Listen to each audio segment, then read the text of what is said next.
Olá, caros aventureiros, o DM está aqui novamente, trazendo para vocês esse livretinho, né, talvez familiar para alguns, desconhecido para outros, esse que eu mandei imprimir, Espadas Afiadas e Feitiços Sinistros, do Diogo Nogueira, lá do Pontos de Experiência. Um sistema interessante, como eu havia dito para quem acompanha a página no Instagram, embora não a movimente muito, né, quem acompanhou lá viu que eu já ia meio que resenhar, fazer uma espécie de pequena resenha a respeito do sistema. A proposta aqui não é destrinchar o sistema inteiro, mas apresentar como uma ideia de jogo mesmo, para você que está buscando uma nova perspectiva, um novo jogo, um novo sistema interessante para você jogar. Nessa versão aqui, a minha capa é preto e branco, mas o original a capa é colorida, é bem bonitinho essa arte aqui, né? A minha ficou um pouco mal feita, mandei fazer numa papelaria, não ficou lá essas coisas, né? Ficou bastante manchado, ficou bastante mal impresso, né? Mas já dá pra ver qual é a pegada do RPG, né? Espadas afiadas e feitiços sinistros. Um RPG de espada e feitiçaria com regras leves e espírito old school, da Old School Publishing. Esse jogo de palavras, né? Old school, velha escola, e old school, caveira velha, né? Qual é a pegada disso daqui? Basicamente já está dito nessa pequena frasezinha, né? Um RPG para emular espada e feitiçaria na sua mesa, né? Aquele esquema clássico das histórias do Conan, o Bárbaro, histórias onde a magia ela é mais sinistra, onde a magia ela é mais hostil, e os personagens quase sempre são bárbaros num mundo desolado de barbarismo. Enfim, essa é a pegada, né, desse sistema incrível, muito bonitinho. Essa minha versão, infelizmente, eu não consegui imprimir frente e verso, então a impressão sempre está na página da direita e a página da esquerda está sempre em branco. Por isso que ele ficou até um pouco grossinho, né? Ele não era para ter ficado assim, era para ele ter ficado mais fino. Mas não tem problema, né? Essa versão aqui, ela serve também para eu fazer anotações nessa parte lateral, né? Para eu fazer tabelas ou coisas desse tipo. Geralmente quando eu estou mestrando, né, eu vou fazendo isso. A única parte colorida, essencialmente colorida, é a capa. Então essa capa aqui é colorida, no original. O restante inteiro do livro, no interior, é preto e branco. Essas artes são incríveis, né? Essa pegada meio aqui, né, espada e feitiçaria, lembra muito Conan, né? E tá aqui, né, Espadas Afiadas e Feitiços Sinistros, um RPG de espada e feitiçaria com regras leves e espírito old school. Essas regras leves e esse espírito old school é a pegada OSR, né? É uma pegada de pouca regra, você não tem muita regra, você usa mais a arbitragem, o mestre usa mais da arbitragem durante o jogo, não recorre muito à perícia, a teste de atributo, vai mais da capacidade do personagem, do jogador, de trabalhar de maneira criativa o seu personagem. Então essa é a proposta de um RPG com regras leves, né, e espírito old school. É essa pegada, uma pegada com menos quantidade de regras maciças e mais introdução da criatividade, uma parada mais de teatro da mente, como o próprio livro já aborda, né? Eu não vou pegar todos os aspectos do livro, mas, né, o essencial é basicamente isso. Tá aqui, ó, criado por Diogo Nogueira, né? Vocês podem ir lá, ele não é o criador exclusivamente desse sistema, ele também tem um outro sistema que se passa também a espada e feitiçaria, mas é uma pegada mais Stone and Sorcery, é uma pegada mais Idade da Pedra, uma parada bem interessante, ele também criou, né? Aí as artes, né? A arte da capa, a arte interna, todo bem diagramado por ele mesmo, editado. Agradecimentos a todas essas pessoas. E aqui o mais legal, né? As inspirações, né? Inspirados nas obras de Gary Gygax, Dave Arneson, David Black, Christian Merchant, John Cooking e tantos outros nomes. Todos esses nomes aqui são de caras que estavam lá no começo do RPG, lá nos primeiros passos. A gente já reconhece logo os dois primeiros, né? Gary Gygax, Dave Arneson, basicamente são os caras que fundaram o RPG como a gente conhece. Então tá aqui as inspirações nessa primeira capinha, né? E aqui a gente vai pro índice, o índice bem simples, o livro é bem pequeno. O que é isso, né? A mecânica central, ele vai trazer tudo, né? Os testes são testes de atributo, né? Você tem ali os atributos gerados por 3d6 e você sempre tem que jogar o d20 para cair igual ou menor do que aquele atributo, né? Basicamente, a gente vai chegar lá, né? Tem mecânica, criação de personagem, turno do jogador, a questão dos combates, a conjuração das magias, um pequeno bestiário muito simples, bem pequeno, bem simples mesmo, as regras de passagem de nível e ideias de aventuras, geradores de aventuras. Aqui é a pequena dedicatória dele, né? Dedicado ao Pablo, meu filho, que haja sempre dados em suas mãos, criatividade em sua mente e amigos ao seu lado. Clássico, né? Vamos lá, vamos pegar só essa, vamos ler só isso daqui, né? Vamos ler só esse iniciozinho aqui, né? Vamos pegar essa introdução, esse prólogo dele. Em eras passadas, grandes reinos cobriam este mundo. Agora suas ruínas estão espalhadas pelas regiões selvagens e cercam as poucas e decadentes cidades-estado. Neste perigoso cenário, bravos aventureiros empunhando espadas afiadas e feitiços sinistros buscam por glória, ouro e segredos proibidos. É uma coisa mais focada na exploração, né? O fato de você estar largado num mundo que está meio arruinado. Lembra um pouco Dark Sun também. É um mundo meio bárbaro. Então você está lá motivado simplesmente pela riqueza a qual você pode conseguir conquistar, pelos segredos que você descobre ali no mundo, pela própria magia. É uma coisa misteriosa, embora hostil. E você é motivado a tudo isso, né? Como ele fala, buscam por glória, ouro e segredos proibidos. Essa é a essência do Espada e Feitiçaria, especificamente aqui do sistema do Diogo Nogueira, né? O que é isso, né? Espadas Afiadas e Feitiços Sinistros é um RPG de espada e feitiçaria old school, com regras leves. Ele foi inspirado pelo jogo de fantasia original e o movimento old school Renaissance, né? O velho OSR, né? Assim como pela obra de autores como Robert E. Howard, que é o autor do Conan, Clark Ashton Smith, H.P. Lovecraft, óbvio, todo mundo acho que já deve conhecer, Fritz Leiber e Michael Moorcock, que é o autor do Elric de Melniboné, do Stormbringer. Com este livro, você e seus amigos poderão jogar e vivenciar aventuras emocionantes com corajosos bárbaros, sagazes ladrões e ardilosos feiticeiros, sem se preocupar com regras complexas e preparações cansativas. A gente vai ver a ficha, né? A ficha está lá no finalzinho. A ficha é muito simples, você não tem nenhum trabalho, você preenche ela ali dentro de poucos minutos, né? Então a proposta é basicamente essa, né?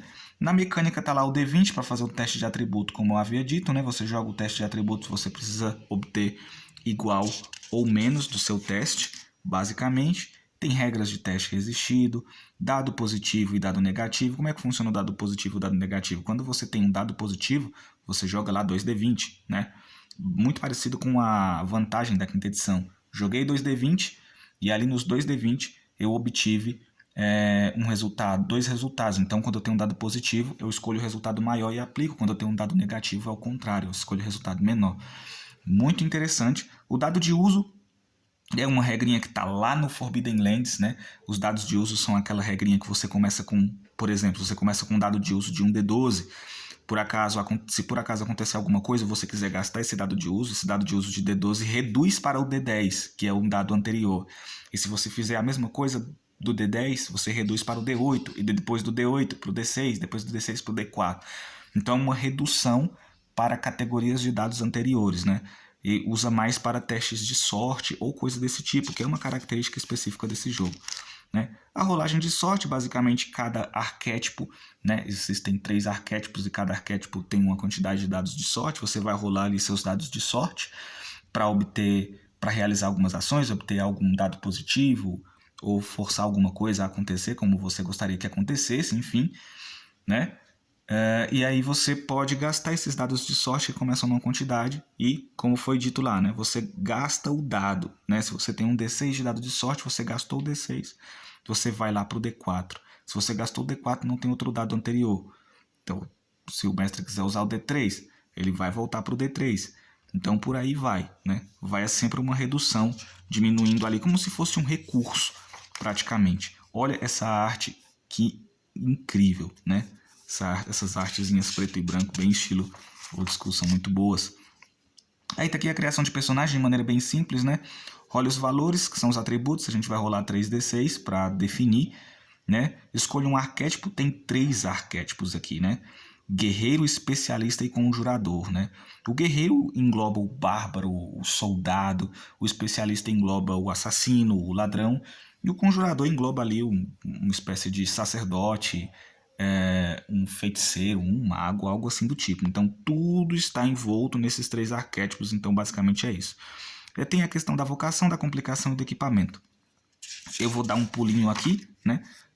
Aqui, guerreiro, né? Esse é o arquétipo do guerreiro. Então tem tudo aqui, dado de vida, ponto de vida por nível, dado de sorte que ele começa, os atributos dele primários, né? Físico e agilidade. E por aí vai, né? basicamente. Ah, é uma coisa que eu esqueci de falar, deixa eu voltar aqui. Deixa eu ver se tá aqui. Tá, não. Cadê? Ah, achei, tá aqui sim. Os atributos, eu não falei dos atributos, são 4 atributos. Físico, agilidade, intelecto e vontade. E ele, o próprio livro explica tudo, né? O físico determina a constituição, força bruta e resistência a substâncias. A agilidade representa a destreza manual, coordenação e reflexo. O intelecto caracteriza o conhecimento, a percepção e a capacidade de memorização. E a vontade representa a determinação, presença e capacidade de se impor. Então, todos esses 4 atributos englobam tudo, né? Geralmente o jogo sempre vai pedir para você fazer teste de atributo. Por acaso, se o personagem for atacar corpo a corpo, ele precisa rolar um D20 e obter igual ou menor que seu físico, né? Se ele for desviar de alguma coisa, fazer uma salvaguarda de reflexos ou algo assim do tipo, ele faz um teste de agilidade. Se por acaso tentarem dominar a mente dele, ele vai fazer um teste resistido de vontade, uma salvaguarda de vontade. Então você pode aplicar esses atributos aqui para praticamente tudo, sejam testes de combate, sejam testes que poderiam ser, por exemplo, um teste de uma perícia específica, né, falando em linguagem de terceira edição, ou simplesmente para fazer alguma outra ação de resistência, né? Sei lá, o personagem vai mergulhar na água, ele precisa resistir muito tempo debaixo da quantidade de água, precisa prender a respiração, então ele vai fazer um teste físico. Mas enfim, né, voltamos para os arquétipos. O guerreiro é o primeiro arquétipo, ele tem algumas habilidades, né, próprias do seu arquétipo, não vou me aprofundar nesses dados aqui. O especialista, que seria ali o ladrão, né, o assassino ladino, seus atributos primários são agilidade e intelecto, e o dado de sorte é o D8, bem como o dado de vida. E o conjurador, né, o conjurador ele já tem as magias que ele vai ganhar, né, ele tem acesso a essas magias e tal. A regra da magia daqui a pouco a gente vai entrar, né, mas a magia ela é um pouco perigosa de ser usada nesse sisteminha, porque ela pode gerar uma catástrofe arcana, e essa catástrofe pode fazer muito mal pro personagem. Aí, fechou, conseguimos escolher ali o nosso arquétipo, vamos para a vocação, né? O próximo passo é a vocação, o penúltimo. Vamos ler aqui o que o livro diz, né? O arquétipo determina a ideia geral do personagem, mas sua vocação dá muito mais informações e cor sobre ele. Um guerreiro pode ser um bárbaro, um cavaleiro, um soldado, um mercenário e qualquer outra coisa que o jogador possa imaginar. Da mesma forma, um especialista pode ser um assassino, um ladrão, um pirata, um espião, né? E por aí vai. Não existe uma lista definida de vocações e os jogadores são encorajados a serem criativos na escolha de uma. Em termos de jogo, sempre que o personagem realizar uma ação relacionada à sua vocação, ele recebe um dado positivo, né? É uma forma de fazer com que o jogador ele possa identificar, personalizar cada vez mais o seu personagem dentro daquele arquétipo, né? E também possa agir como aquele personagem. Se, por exemplo, ele pegou um arquétipo de guerreiro, quer fazer um bárbaro, estilo Conan, ele vai pegar e vai começar a construir ali, faz a vocação, escolheu a vocação e começa a agir de modo voltado àquela vocação, e o próprio sistema faz com que você intuitivamente aja de acordo com a sua vocação, para que você possa ganhar esses pequenos benefícios, né? Como por exemplo um dado positivo. Então a vocação ela mexe mais não só no aspecto sistêmico, né? Não vai te dar só o dado positivo, mas ao mesmo tempo vai te ajudar a obter mais criatividade, a ter mais criatividade ao trabalhar seu personagem. E por fim, tem a complicação, né? O que é a complicação? De modo simples, né? Você escolhe um problema para o seu personagem padecer. O personagem ele pode ter um problema, ele pode ter um problema mal resolvido com alguém ou alguma coisa do tipo. Então você vai rolar ali 2d6 e escolher ali, né, da lista qual complicação você vai obter, né? Você rola um d6 para obter um débito, um vício, um caçado, um inimigo, um segredo, um dever. Depois você rola outro d6 para você obter a outra, né? Você pode ter um débito, por acaso, se cair um no primeiro D6. Eu tenho um débito, joguei D6 de novo, caiu 4, com o Lorde do Crime. Então eu tenho uma dívida com o Lorde do Crime. E como é que isso funciona? Aqui ele já dá uma dica, né? Usando a complicação, né? Essa complicação pode ser usada tanto pelo jogador como pelo mestre de jogo. Pelo mestre de jogo, o mestre ele simplesmente vai sempre colocar, por exemplo, se ele tem um débito com o Lorde do Crime, esse Lorde do Crime pode ter colocado a cabeça do personagem a prêmio, pode estar caçando, enviado assassinos para pegar ele, enfim, isso tudo pode ter acontecido, né? Ou o jogador ele pode acionar, né? Como diz aqui a regrinha, um jogador pode acionar uma complicação para elevar seu dado de sorte em um passo. Lembra daquela regrinha de aumento de dados, né? Quando você passa do D10 para o D12, né? E do D12 para o dado superior, caso o jogador queira ganhar um dado de sorte momentâneo naquele instante, ele pode sim acionar sua complicação. Só que assim, quando ele acionar a complicação, de fato ele complica a vida dele. Porque se, por exemplo, esse cara que tem um débito com o loja do crime acionou a complicação para poder facilitar uma situação do momento, quando acabar aquela cena ali, quando acabar aquele momento, o loja do crime vai ter mandado assassinos para pegar ele em algum momento, em algum instante. Então, é mais uma regra para o mestre introduzir, fazer mais drama, enfim. Equipamentos, né? Os jogadores vão começar ali com 3d6 vezes 10 moedas de prata, vão comprar ali as armas e armaduras. As armas são divididas em categorias que englobam praticamente todas. Você não vai ver armas específicas com danos específicos, mas você vai pegar pequena, média e grande. E aí D4, D6 e D8 são o dano médio de cada arma, né? As armaduras, a redução de dano das armaduras também é baseada em 3 categorias, leve, média e pesada. E a armadura leve dá menos 1 de dano, a armadura média dá menos 1 dado de dano. Como é que funciona esse dado de dano? Por exemplo, se quem está te atacando está usando um machado de guerra de categoria grande que dá 1d8, se você está usando uma armadura média, ele vai reduzir esse dado. De 1d8 ele vai para o dado anterior, que é o d6. Então ele sempre vai diminuir. A armadura pesada, que é a melhorzinha, né? Embora seja bem cara, ela tem um limite de agilidade, vai tirar 2 dados. Outra questão também é o combate, né? Quando você está lutando contra os oponentes, o jogador ele tem que jogar o seu físico. Ele rola o D20, tem que obter igual ou menor que o seu físico. O oponente, né? No caso os personagens do mestre, os monstros e os desafiantes, vão ter que quebrar a agilidade do personagem, como se fosse uma classe de armadura. Então, se o personagem tiver uma agilidade de valor 15, o mestre vai rolar o dado D20 e ele tem que tirar acima de 15 para poder acertar o jogador. Só assim ele acerta. Então a regra de combate ela muda, né? Tanto dos inimigos como dos jogadores é diferente. E algumas armaduras tratam uma limitação, né? Por exemplo, se eu estou usando uma média e minha agilidade é 16 e eu colocar uma armadura média para reduzir o dano em um dado, minha agilidade baixa para 15, enquanto eu estiver usando a armadura. A pesada, a mesma coisa, né? Limita você. Então, é uma regra que é bem interessante.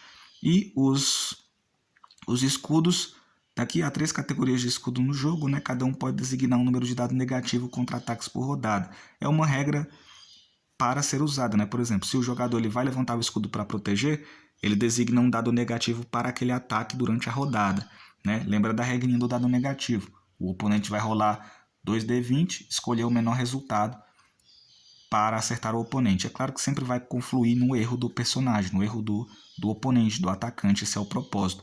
Então ele vai sempre ter essas oportunidades assim de provocar um dado negativo no oponente.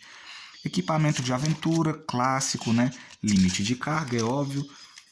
Essas artes muito boas, né? E tem toda a regrinha de combate, cura, né? A gente tem todo um sisteminha de falha crítica. O sistema de falha e acerto crítico é muito interessante. Vale a pena dar uma olhada. É claro que eu não vou me debruçar, porque senão vai ficar muito grande. Olha só isso. Isso aqui é muito legal, né? E aí tem as catástrofes mágicas, né? Uma coisa interessante. Aqui a gente já está na parte de magias. Tem uma lista de magias bem simples, né? Você gasta ali um nível de pontos. E aí você... Se um personagem... Vou até ler aqui para ficar mais fácil, né? Se um personagem rola um 20 em seu teste de vontade, o 20 aqui é falha crítica, tá? Para o personagem é falha crítica. Para lançar uma magia, ele sofre uma catástrofe mágica. Então ele vai rolar ali um D6 mais o nível de poder, que é uma regra do conjurador, ele aplica uma quantidade de pontos que ele quer para a magia ficar mais forte, para alcançar mais dano, para causar mais dano, para alcançar distâncias maiores, para durar mais tempo. Então ele vai rolar o D6 mais o nível de pontos que ele gastou para poder fazer a magia ficar mais forte. E aí pode cair aleatório aqui uma dessas catástrofes mágicas, né? Se cair 6, o conjurador cai inconsciente. Se cair 13, o conjurador não pode lançar magias por um dia inteiro. Se cair 10, o conjurador cai inconsciente por um D4 horas. Se cair 3, o conjurador recebe um dado negativo para lançar magias por 1 hora. Então por aí vai, né? Então é bem interessante essa questão das catástrofes mágicas, porque dá ao jogador o uso da magia com uma ideia mais perigosa, né? A magia, quando ela é vista de uma maneira mais perigosa, o jogador toma mais cuidado no uso dela e tem um pouco mais de receio. Aí tem a lista de magias bem simples, né? Tem uma pequena descrição, sempre usando o nível de pontos que você aplica, né? Magias bem fortes até. E aí a gente avança um pouco, tem alguns itens e a lista de oponentes, que eu acho que é o último destaque que eu vou fazer antes da ficha, né? Essas são as listas de oponentes baseadas em dado de vida, né? tem o nome bandido, aí o dado de vida do bandido é 1. O dado de vida de todos os monstros é um D8, né? De todos os oponentes é um D8. Então você tem ali o bandido, ele tem um dado de vida de um D8 e cada um tem umas habilidades especiais, né? Por exemplo, o bandido ganha dado positivo se atacando com 2 companheiros, né? Então por aí vai, cada oponente. Isso aqui são os humanos. Aí aqui a gente entra nos monstros, né? Aí já tem monstros aqui com 3 dados de vida, 5 dados de vida, 6 dados de vida. Então por aí vai. A regra vai variando. E lembrando também que aqui também tem regra de moral. Né? Você vai, como é que eu vou fazer o teste de moral? Como que eu aplico um teste de moral durante um jogo como esse? Por exemplo, se os jogadores estão cercados por bandidos e esses bandidos têm um líder e durante o combate os jogadores matam o líder desses bandidos. O líder desses bandidos era muito respeitado por eles. Então os bandidos vão ficar pensando assim, pô, será que a gente continua esse combate? Será que vale a pena? O nosso líder morreu, né? Então, o que eles vão fazer? Vão fazer um teste moral. Lembra lá do bandido? O bandido tem um dado de vida só. Lembra lá? Ó, o bandido tem... Cadê? O bandido tem um dado de vida. Como é que funciona? Para rolar um teste de moral, você vai pegar 10 e somar com um dado de vida. Então, rolei um D20, tenho que tirar acima. Se eu tirei 12, beleza, quebrei a moral do NPC, do personagem do mestre. Vou lá na tabela de reação, vou rolar 2d6 e ver o que ele vai reagir aleatoriamente. Rolei 6, ele continua neutro, né? Se eu rolar 12, ele fica prestativo. Se num combate isso acontecer, imediatamente se cair 12 ou 11, né, ou 9 a 11 ou 12, automaticamente ali ele vai querer se render, ele vai querer fugir. Né? Então aí tem a tabelinha de reação com coisas muito interessantes que você pode aplicar durante o jogo, caso o mestre não queira fazer uma reação própria para cada oponente. Tem a regrinha de passar de nível por aventura e a regra geral de títulos de aventura para você gerar títulos aleatórios e ideias de aventura. Eu vou dar um salto geral bem grande aqui pro final para mostrar a ficha, né? Olha só essa ficha. É uma ficha bem clássica, estilo espada e feitiçaria, uma lâmina quebrada e tem tudo, né? Nome, arquétipo, vocação, complicação, o nível do personagem, as armas, os atributos, PV dado de sorte, aventuras para o próximo nível, né? Por aventura que você passa de nível, equipamento, armadura, armas, tesouros e habilidades e magias. É só isso, não tem verso, né? Você só tem essa ficha aqui. É bem interessante. E aqui, vamos voltar aqui um pouquinho, ele tem um índice de influências e inspiração. Ele dá filmes aqui que ele se usa para se inspirar, quadrinhos, jogos, né, de RPG. Você olhar aqui, tem muito jogo desconhecido. Eu mesmo não conheço a maior parte. Se eu for conhecer aqui, eu só vou conhecer o Advanced, né? O AD&D. Só vou conhecer ele e o Call of Cthulhu. O resto, eu não conheço praticamente nenhum. Só o Dungeon Crawl Classics que eu já ouvi falar. E sites e blogs. Então aqui está toda uma estrutura de influências para o jogador dar uma olhada. A licença aberta, a OGL, né, Open Game License, e a capinha de trás. Essa capinha era para estar aqui, mas ela está por dentro. Depois eu vou ver se eu consigo imprimir uma versão um pouquinho melhor. Então é isso, galera. Essa é a apresentação geral. Eu sei que essa resenha ficou um pouco ruinzinha, porque a minha proposta aqui não era destrinchar o sistema e mostrar tudo que dá para ser feito, mas era só dar uma ideia geral de pontos muito específicos que o livro aborda. E essa é a pegada. Você percebeu que nesse vídeo aqui, nesses poucos 20 minutos, já deu para pegar muita coisa do sistema praticamente, e você só tem isso, você não tem mais do que isso. O resto é a sua imaginação, o resto é a sua arbitragem, a arbitragem do mestre. Então fica a dica, uma indicação muito boa, espadas afiadas e feitiços sinistros de um brasileiro, um sistema muito bacana com essa pegada old school, né? E depois eu vou trazer outros jogos, outros sistemas, outras resenhas, né? De outros conteúdos, e fiquem com Deus. Se possível, procurem lá, baixem o PDF, tem uns PDFs por aí na internet, vocês podem estar encontrando e jogando. E é isso aí, galera. Deixa seu like aí, já deixa seu comentário, envia esse vídeo para os seus amigos e nos vemos entre os dados.